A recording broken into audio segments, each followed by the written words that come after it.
Radhe Radhe, Hare Krishna. Shankar once again आपके सामने। मैं जितने भी हमारे SAA चैनल, मेरे शंकर डाबल एस्ट्रोलॉजी चैनल के जो भी लोग हैं, उनको I am very grateful to them.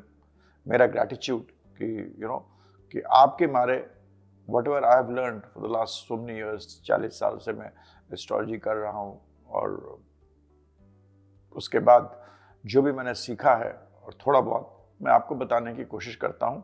तो I am grateful to you, my gratitude to you all everybody to give me this opportunity. चाहे ये प्योर राहु है, राहु के माध्यम में हम आपको बता सकते हैं, लोग देख सकते हैं, इंस्टा में, यूट्यूब में देख रहे हैं आप लोग और सुनते हैं। और मैं कुछ चीज़ें जो आपको बताता हूँ वो मार्गदर्शन के लिए। They can not be total about astrology, you can not do predictions by that, but जिनको एस्ट्रोलॉजी पता है या जिसको इस पर थोड़ा सा भी आइडिया है, they can use it effectively. और जो लोग अपनी पत्रियाँ दूसरों को दिखाते हैं तो उनको ये समझना चाहिए कि मतलब उसमें हम कोई हमको गलत बात तो नहीं कर रहा है, कोई हमसे पैसे तो नहीं कमा रहा है। ये मेरा खास उद्देश्य रहता है। एस्ट्रोलॉजी इज अ साइंस जो कि आपका it's a very very important science. Rigveda के टाइम से एस्ट्रोलॉजी के बारे में बात करा गया, और ऋग्वेद कम से कम जो हमने किताबें पढ़ी हैं मैंने, वो 2-2.5 लाख साल पुरानी हैं। ऋग्वेद जो है इतने साल पुरानी है, और उस टाइम से, और उसमें ऋग्वेद के अंदर बेसिकली एस्ट्रोनॉमी बहुत ज़्यादा है, और एस्ट्रोनॉमी से एस्ट्रोलॉजी से कनेक्ट करा गया है ऋग्वेद में। तो इतनी पुरानी साइंस है, एस्ट्रोलॉजी गलत नहीं है। हाँ, हम लोगों को पूरी तरह से एस्ट्रोलॉजी नहीं पता है, सो जितना पता है उसके हिसाब से हम लोग बताते हैं। So that is what is important. Astrology is not wrong as a science, it has been there and it has existed and it has been used across the world, around the world, पूरे दुनिया में इसको इस्तेमाल करा गया है। So again with lots of love, with your blessings, thank you very much for listening to me. Also, I would like you to tell others also to subscribe to my YouTube channel, to listen to me, अगर आपको मेरा जो मैं बताता हूँ पसंद आता है। आज मैं 3 घरों के बारे में, जिनके बारे में लोग बहुत कहते हैं कि बहुत ही नेगेटिव हाउसेस हैं, 6वां, 8वां और 12वां। ये 3 घरों को जो लोग कहते हैं, अगर धारणा है, जैसे अगेन मैं कहता हूँ, धारणा है कि अगर प्लैनेट्स 6, 8वें, 12वें पड़े हैं तो ये खराब होते हैं। और जिसको देखते हैं एकदम से लोग बोलते हैं 6 में इतने सारे प्लैनेट्स हैं, 8वें में इतने सारे प्लैनेट्स हैं, 12वें में इतने, आपकी तो पत्री ठीक नहीं है। Let me try to make you understand, ये बात गलत है।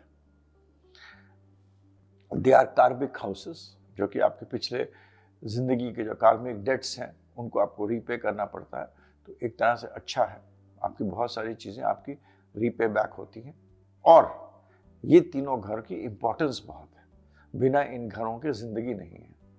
और astrology has to be seen with देश काल और परिस्थिति। देश काल और परिस्थिति के हिसाब से ही हमें एस्ट्रोलॉजी और प्लैनेट्स के बारे में देखना चाहिए। प्लैनेट्स ही बताते हैं, प्लैनेट्स ही बोलते हैं, प्लैनेट्स ही चलते हैं, प्लैनेट्स ही दूसरों के घर पे जाते हैं, प्लैनेट्स ही मतलब हाथ मिलाते हैं, प्लैनेट्स ही आगे पीछे चलते हैं, प्लैनेट्स ही ट्रांजिट करते हैं, और उन्हीं के हिसाब से हम आपको हैव टू प्रोडिक्ट। बट यहाँ मैं पहले घर के बारे में बताता हूँ, 6वां घर, 8वां घर और 12वां घर। और घर बहुत इंपॉर्टेंट होता है, क्योंकि अगर आप भी किसी से मिलने जाते हैं तो पहले आप इससे ये पूछते हैं कि भाई तुम्हारा घर का एड्रेस क्या है। जब आप अपना घर का एड्रेस उसको बताते हैं तो आपके घर आता है। आप पहले ये नहीं बताते हैं कि मेरे घर में गार्डन है, आगे जाओगे तो फूल लगे हैं, अंदर जाओगे तो पीछे एक बैल्कनी है, या पीछे एक हमारा आंगन है, आंगन अच्छा है, खराब है, बगल में नाली है। ये सब तो नहीं बताते ना, आप एड्रेस बताते हैं, उसको एड्रेस बताते हैं, तो वो आपका घर है। फिर जब हम घर के अंदर घुसते हैं तो हमें समझ में आता है उस घर की एनर्जी क्या है। तो इसीलिए first is to understand the importance of the house.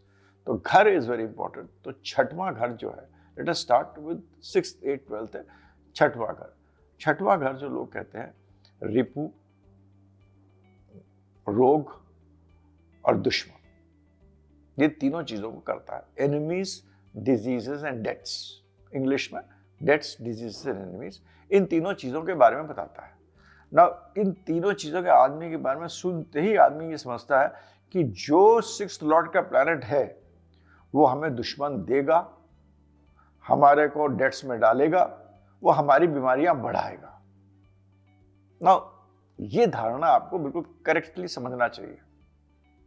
छठा घर जो है वो घर, इसके अलावा मैं इसके बारे में भी आऊंगा, इसके अलावा छठा घर बताता है कि हमारी रोज की दिनचर्या क्या होती है। रोज की दिनचर्या क्या होती है, रोज की दिनचर्या में आप क्या करते हैं। छठा घर ये बताता है कि आप सर्विस कैसे करते हैं, क्योंकि ये आपके जो 10वां घर है, जो आपका घर जिसमें होता है जो धर्म कर्म, जो आपके एक्शंस का घर है, वहां से नवा है।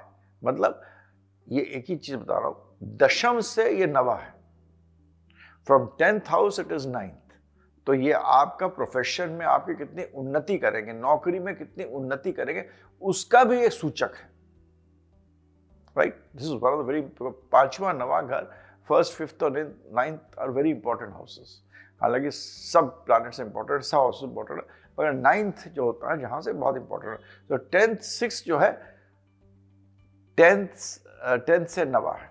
तो एक तो बहुत ही इंपॉर्टेंट है कि सर्विस में अगर आपको उन्नति करना है तो ये छठा घर अच्छा होना चाहिए। नाउ छठा घर आपका होता है एनिमीज, डिजीजेस एंड डेथ्स। जब हम छठे घर को प्रोफेशन के लिए देखते हैं तो दूसरी चीज बात है प्रोफेशन। हम जब छठे घर को प्रोफेशन की तरफ से देखते हैं तो हमको ये देखना चाहिए 6th house is what, enemies, diseases and deaths. Now diseases से कौन लड़ता है? डॉक्टर। एनिमी से कौन लड़ता है? लॉयर। और आपका पैसे के लेन देन में डेट्स होता है, उससे कौन लड़ता है? Chartered accountant. तो अगर आपको लॉयर, चार्टर्ड अकाउंटेंट या डॉक्टर बनना है, इसमें कहीं ना कहीं छठे घर का, छठे घर के मालिक का, छठे घर के डिस्पोजिटर का, या छठे घर का कहीं ना कहीं किसी ना किसी से 10th 11th 9th कहीं ना कहीं उसका रिलेशनशिप होना चाहिए। सो रिमेंबर वन थिंग, अगर आपको लॉयर बनना है, चार्टर्ड अकाउंटेंट बनना है या डॉक्टर बनना है, छठा हाउस इंपॉर्टेंट है। और ये 3 प्रोफेशंस आजकल सबसे ज्यादा इंपॉर्टेंट प्रोफेशन है, क्योंकि छठा घर होता है डिस्प्यूट रेजोल्यूशन का।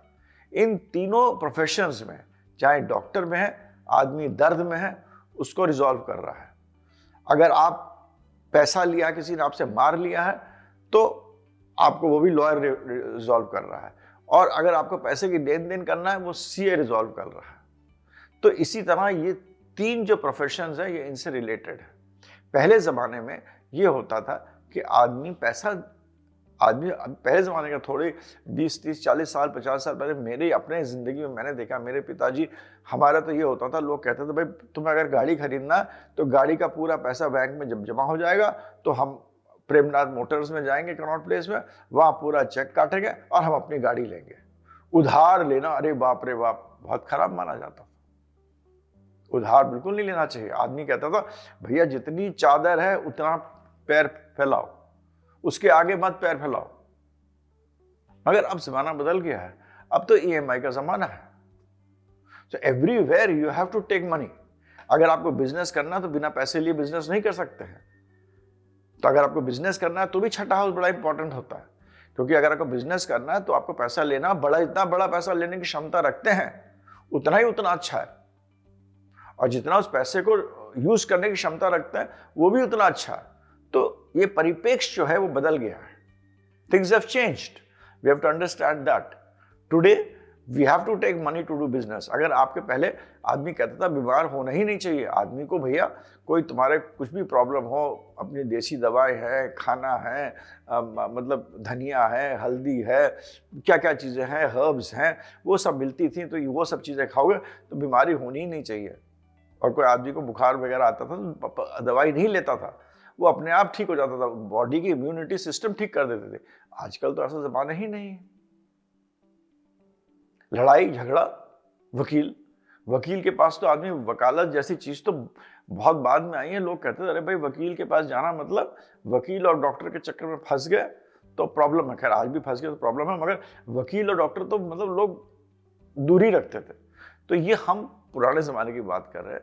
आजकल के ज़माने में छठा घर, which if you want to become a chartered accountant, if you want to become a lawyer, if you want to become a doctor, और अगर आपको बिजनेस में पैसा लेके काम करना तो छठा घर के बिना नहीं कर सकते हैं। तो छठा घर का स्ट्रांग होना बहुत जरूरी है। अगर आपका छठा घर स्ट्रांग नहीं है तो आप ये चीजें नहीं कर सकते। और छठा घर का रिलेशनशिप होना बहुत जरूरी है। दूसरी बात, बिजनेस में सातवां घर जो है वो बहुत चीजों का रिप्रेजेंट करता है। वो आपका दुश्मन को भी रिप्रेजेंट करता है, वो बिजनेस भी रिप्रेजेंट करता है, पार्टनरशिप भी रिप्रेजेंट करता है। मगर छठा घर जो है सातवें घर से 12वां है। मतलब अगर आपको अपने दुश्मन को मारना है, कंपटीशन में आगे बढ़ना है, तो भी छठा घर स्ट्रांग होना चाहिए। अगर आप और बिना आज की बिजनेस में बिना, if you cannot kill your competition, if you are not one step ahead, you cannot be competitive, तो आप आगे बढ़ नहीं सकते। आपको कंपीट करना ही है। तो sixth house therefore also becomes important. तो ये जो एक भेद है कि छठा घर इंपॉर्टेंट नहीं है, इट इज नॉट करेक्ट। हाँ, अगर आपका छठा घर वीक है तो आपको इन तीनों चीजों में फंसाएगा। आपको देखना पड़ेगा कहां पर जाके पड़ा है, कैसे पड़ा है, किस जगह पड़ा है। आपको बीमारियां दे सकता है, आपको उधारी लेना पड़ेगी, आपको डॉक्टर के पास जाना पड़ेगा। अगर छठा घर का रिलेशनशिप घरों से हो जाता है जो इन चीजों से रिलेटेड है, तो आपको प्रॉब्लम करेगा। या छठा घर वीक हो जाता है तो किस प्रकार की बीमारी होगी, क्या आपका पैसा लेंगे, दे पाएंगे कि नहीं दे पाएंगे। हमको उसमें फिर लग्नेश भी देखना पड़ेगा, द्वित्वेश भी देखना पड़ेगा कि आपने लिया, उसको आपने संचित कर पाए, उसको और पैसा आप उगा पाए कि नहीं, दे पाए कि नहीं, तो वो देखना पड़ेगा। तो आपको देन यू हैव टू सी दो कंपैरेटिव चीजें देखनी पड़ेंगी। जैसे आपने किसी से पैसा लिया और लेने के बाद अगर आपका 11वां घर जो छठे से छठा है, छठे से छठा भाव तो बहुत इंपॉर्टेंट है। छठे से छठा आप देखिए, 11वां घर जो होता है वो गेन का घर है। आप कितना गेन करते हैं। तो आपका अगर छठा घर भी स्ट्रांग है और 11वां घर भी स्ट्रांग है, तो और 11वां घर आपके छठे घर से बहुत ज्यादा स्ट्रांग है, तो आप थोड़ा पैसा लेकर उसको ऐसा लगाएंगे कि you will be able to earn more money. और उसके साथ अगर आपका दूसरे घर के साथ कनेक्शन है, सेकेंड हाउस, मतलब उस पैसे को आप संचित करके उसको इस्तेमाल कर सकते हैं। आप उस पैसे को संचय करके उसको इस्तेमाल कर सकते हैं। अगर 11वें से दूसरा रिलेशनशिप है तो छठा 11वां दूसरा बड़ा इंपॉर्टेंट हो गया।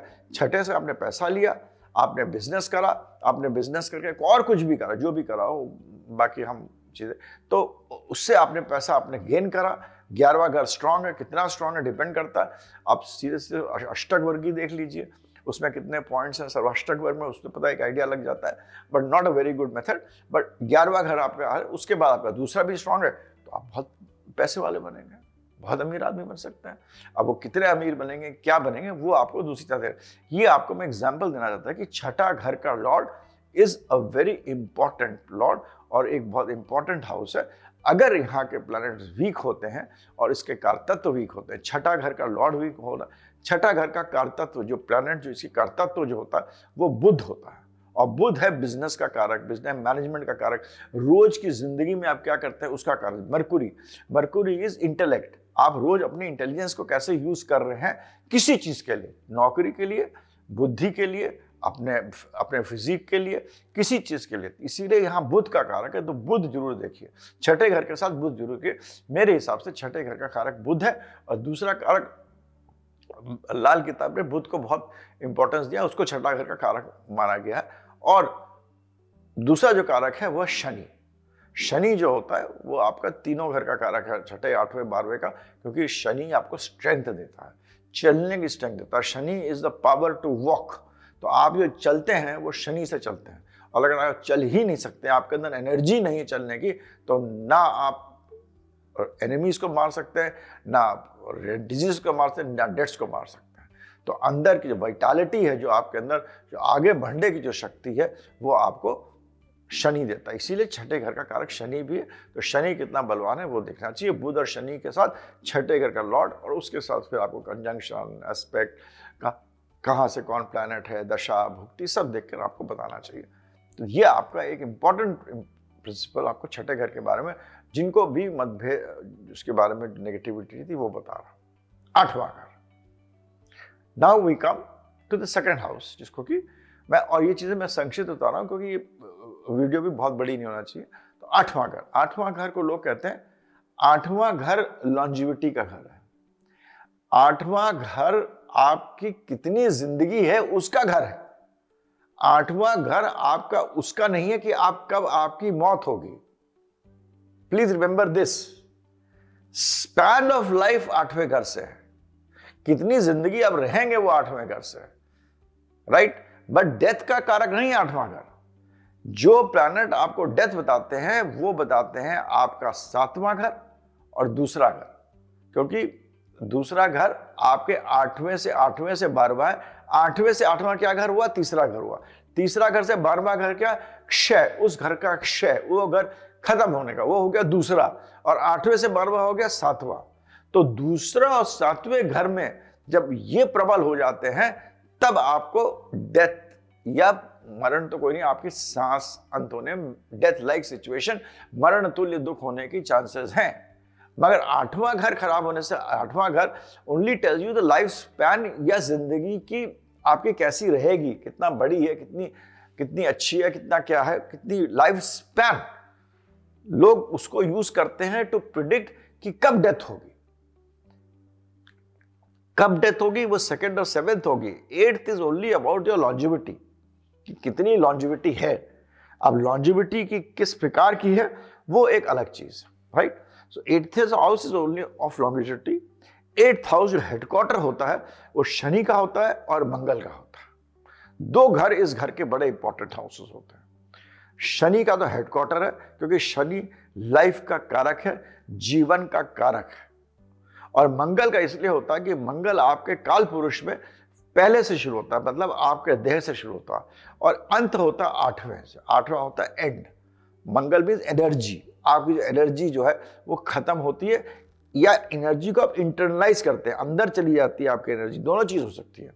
इसीलिए 8वां घर होता है ऑकल्ट के लिए, अपने आप को समझने के लिए, अपनी जो आपकी जो आंतरिक मतलब वो होता है, क्या कहते हैं, इंटरनलाइजेशन ऑफ थिंग, अपने अंदर की जो जर्नी होती है, अंदर जाने की जो जर्नी होती है, वो 8वें घर से दिखती है। क्योंकि मंगल कहता है कि मैं अब बाहर नहीं हूं, मैं बाहर मुखी नहीं हूं।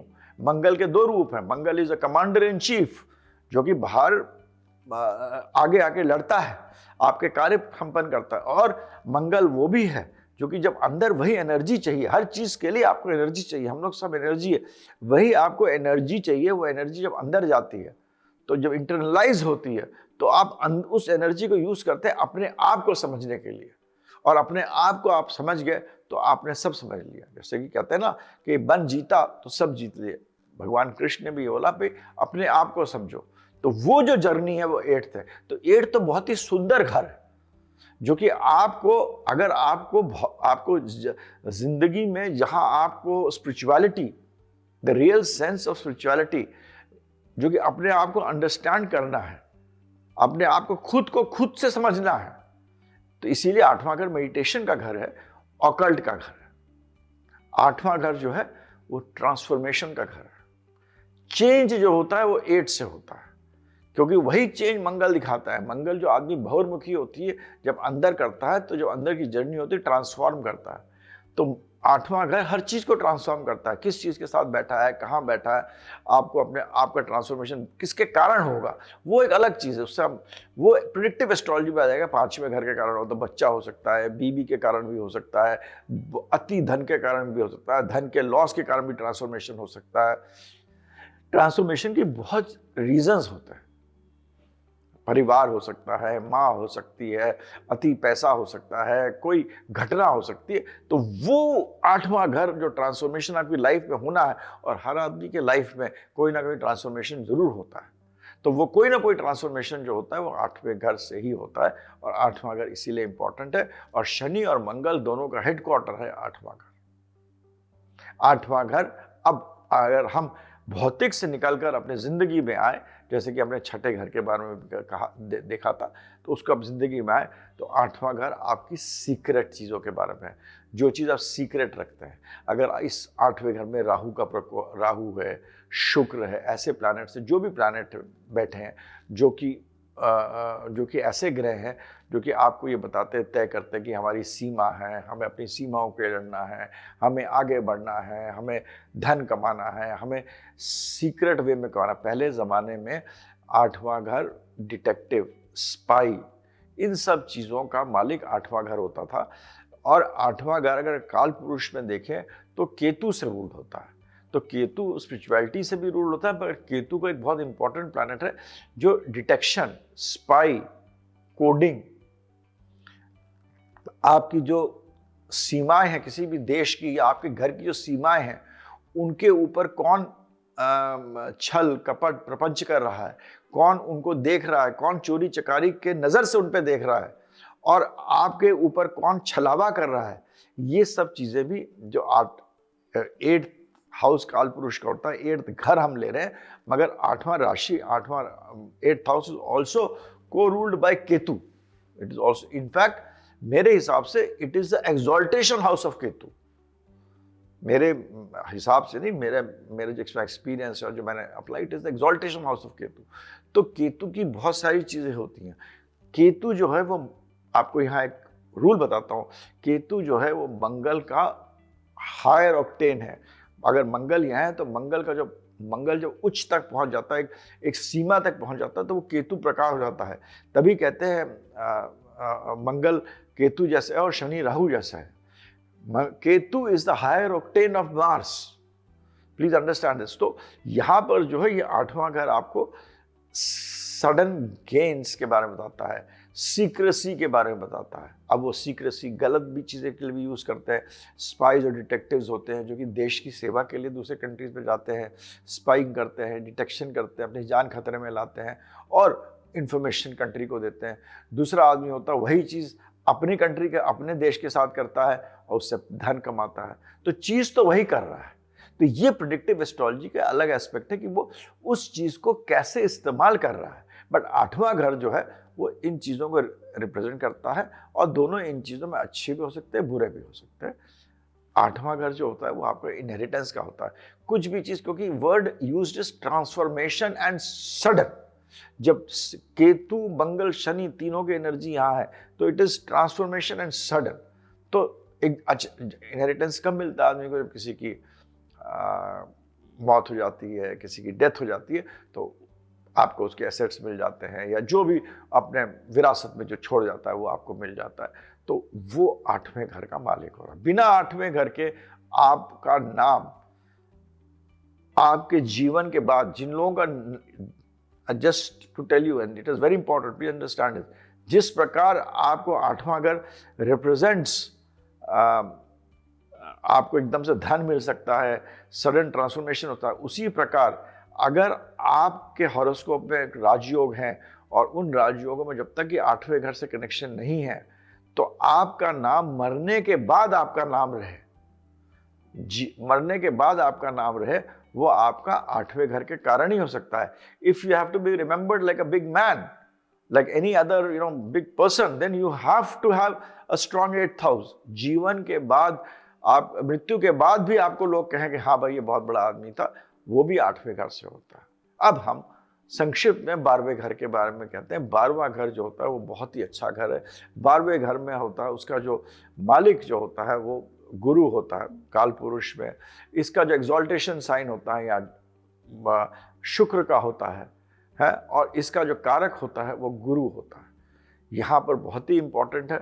इस हाउस को लोग पता नहीं क्यों खराब बोलते हैं, क्योंकि यहाँ पर लक्ष्मी एग्जॉल्ट होती हैं और लक्ष्मी जी जहाँ पर जिस घर में बैठी हैं, जिस घर में उच्च की होती है, वो घर कैसे खराब हो सकता है?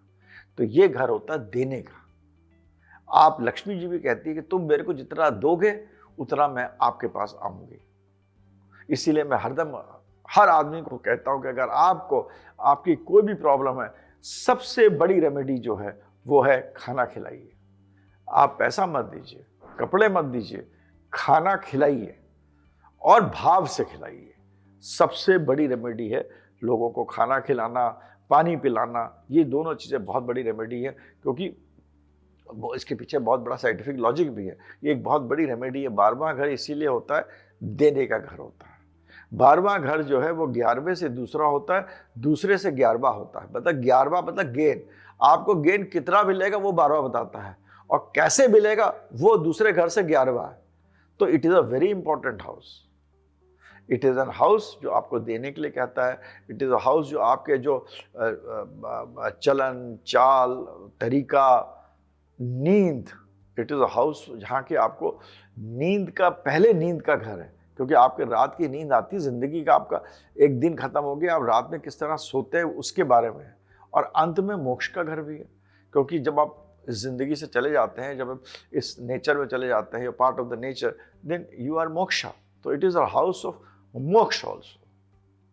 इसी के परिप्रेक्ष्य में अगर आप देखिएगा तो ये हाउस आपके, क्योंकि छठे के सामने है, ये आपका हॉस्पिटल का घर भी है, ये आपका जेल का घर भी है, ये आपके पागलपन का भी घर है, क्योंकि आपको नींद नहीं आएगी तो आप पागल हो जाएंगे, क्योंकि आपके दिमाग का घर है। आपका दिमाग कैसे चल रहा है। जिनके 12वें घर में राहु बैठा गया उनको नींद नहीं आएगी रात में, लिख के लीजिए 100%। He will not be able to sleep at night. 12वें घर का राहु, क्यों? क्योंकि राहु के सारे खाने, अगर आप लाल किताब पढ़िए और बाकी बहुत ज़्यादा, तो हमारे दिमाग के अंदर बहुत सारे खाने हैं जो कि चलते हैं। तो 12वें घर में अगर राहु हो तो आदमी की नींद नहीं आती है। तो ये घर नींद का घर भी होता है, मोक्ष का घर भी होता है। ये घर आपका इसी तरह आपका बीमारी का घर भी होता है, कि जब बीमार होंगे तो कहाँ जाएंगे? हॉस्पिटल जाएंगे। जब कुछ गलत काम करेंगे तो जेल जाएंगे, क्योंकि छठे से, ये छठे के सामने है 6-12 एक्सिस में। तो 6-12 एक्सिस देखना बहुत जरूरी होता है। इसी तरह जब हम 8वें को देख रहे हैं तो दूसरा 8वां का एक्सिस देखना बहुत जरूरी होता है। तो 12वां घर जो है, अब पहले जमाने में था कि आदमी को जब बाहर जाता था, कि अपने गांव से बाहर जाता था, उसे गलत माना जाता था। तो ये अब तो खैर बहुत हो गया, अब तो फॉरेन कंट्री हर आदमी जाना चाहता है। तो पहले 12वां घर होता था देश निकाला का, आदमी को देश से निकाल दिया जाए, वो 12वां घर था। तो लग्नेश जब 12वें घर में जाता था तो लोग कहते थे आदमी का हॉरोस्कोप बेकार है, ये तो निकाल दिया जाएगा अपने सोसाइटी से, अपने कुटुंब से, अपने कबीले से। क्योंकि जब एस्ट्रोलॉजी वगैरह शुरू हुई थी तो खाली कबीले थे, तो आदमी कहते थे कबीले से निकाल दिया जाएगा। तो भाई खराब था। अब तो हर आदमी 12वां फॉरेन कंट्री जाता है। तो लग्नेश 12वें में हो तो उसकी कुछ प्रॉब्लम्स हो सकती है, मगर इट डिपेंड्स फॉरेन कंट्रीज। 5वां घर अगर 12वें में हो तो आदमी एजुकेशन के लिए बाहर जाता है। इसी तरह 8वां घर जो होता है वो नदी का घर भी होता है। पहले लोग जो ट्रैवल करते थे, even 8th house is related to travel. 8th house जो मैं भूल गया, is also related to travel, but travel by ocean, by नदी से।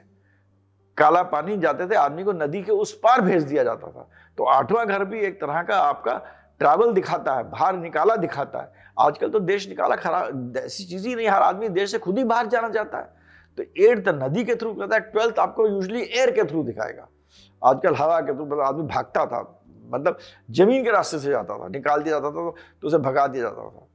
जैसे आपका मतलब पहले ब्रिटिशर्स ने भी जाके अंडमान निकोबार में लोगों को छोड़ देते थे। किसको छोड़ते थे? तो वो एक 12वां घर था। तो 12वें घर को समझना बहुत जरूरी है। तो 12वां घर दोनों बहुत पॉजिटिव चीजों के लिए भी है और उसी के परिप्रेक्ष्य नेगेटिव, तभी तो डेबिट क्रेडिट बैलेंस होता है।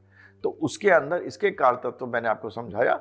इसका जुपिटर है आपका, बहुत इंपॉर्टेंट कारतत्व है 12वें घर का, और शुक्र ग्रह एक्सॉल्टेड होता है। जिस तरह 8वें घर का मैंने आपको समझाया, शनि और मंगल होता है। छठे घर का कारतत्व बुध और शनि होता है।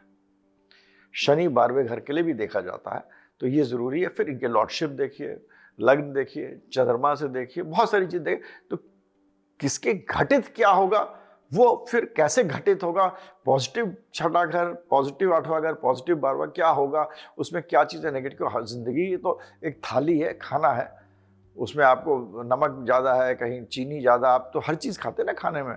अचार भी खाते हैं, दाल भी खाते हैं, चावल भी खाते हैं, पापड़ भी खाते हैं, मीठा भी खाते हैं। इस तरह हमारी ज़िंदगी भी है। तो इस खाली ये कहना कि ये घर खराब है, लोगों ने इसको बता दिया, वो गलत है, ये चीज़ गलत है। तो इसको आपको बहुत ध्यान से देखकर इसको आपको करना चाहिए। और इनके लिए कोई डराए आपको कि ये उपाय करो, वो उपाय करो, ऐसे दान पुण्य, कुछ नहीं। बस हर चीज़ में आपको 2-3 चीज़ें करिए, बस आप खाली व्रत रखिए, दूसरे को खाना खिलाइए, विष्णु सहस्त्रनाम पढ़िए। आजकल के ज़माने में आज के गुरु जब एग्जॉल्टेड हो रहा, विष्णु सहस्त्रनाम जो पढ़ेगा उसको फायदा होगा। अब विष्णु जी का नाम हर वेद में बहुत पुराने टाइम से चला आ रहा है। तो ये ऐसे छोटे उपाय करना चाहिए, कोई बड़े उपाय करने से कुछ नहीं होता है। ये लोग आपको पैसा बनाने के लिए लोग करते हैं। हर बार मैं कहता हूँ छोटे छोटे उपाय करिए। इसके साथ मैं इसको अपने वाणी को विराम देता हूँ। बहुत बहुत धन्यवाद सुनने के लिए। Lot of love, lot of gratitude. I am very grateful to everybody. Thank you very much. Radhe Radhe, Hare Krishna.